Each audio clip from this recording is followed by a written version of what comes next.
Some sad news out of Hollywood today. Bruce Willis has been diagnosed with a form of dementia. He is retired from acting because of aphasia. His family now has shared a new update, and joining us to talk about it is Dr. Liang Wang, a neurologist at Dignity Health Northridge Hospital. We thank you for joining us and start by asking you, what is frontal lobe dementia and what are the symptoms? Well, thanks for having me. So frontal temporal dementia is basically a specific category of diseases where you have selective damage to the frontal and the temporal sides of your brain, and that's where they get the name frontal temporal dementia. And depending on how the brain is damaged from the disease, you can have basically three categories of diseases.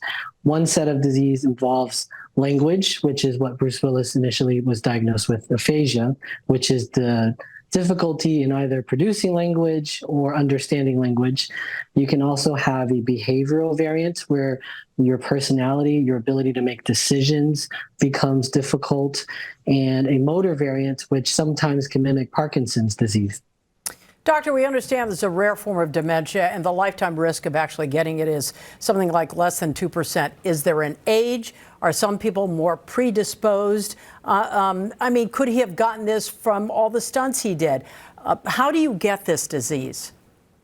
As far as we know, there's no established link between any sort of injury that you acquire, whether it's from brain injury, from an infection, some kind of vitamin deficiency.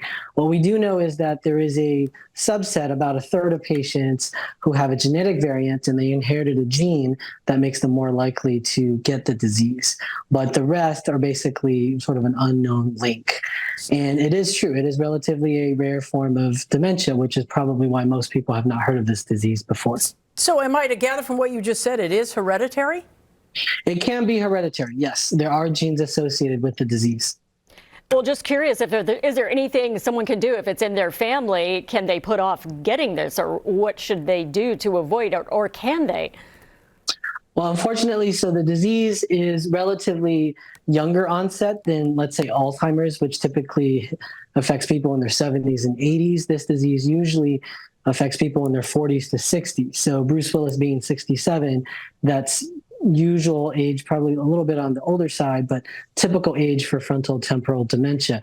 And as far as the genetic testing and what you can do, unfortunately, because of the damage, the toxic proteins that build up in the brain, we don't have any good treatments for it. So sort of early detection and genetic testing for counseling is the best we can do. But you have to keep in mind that just because you have the gene, it's not destiny. You're not fated to have this disease.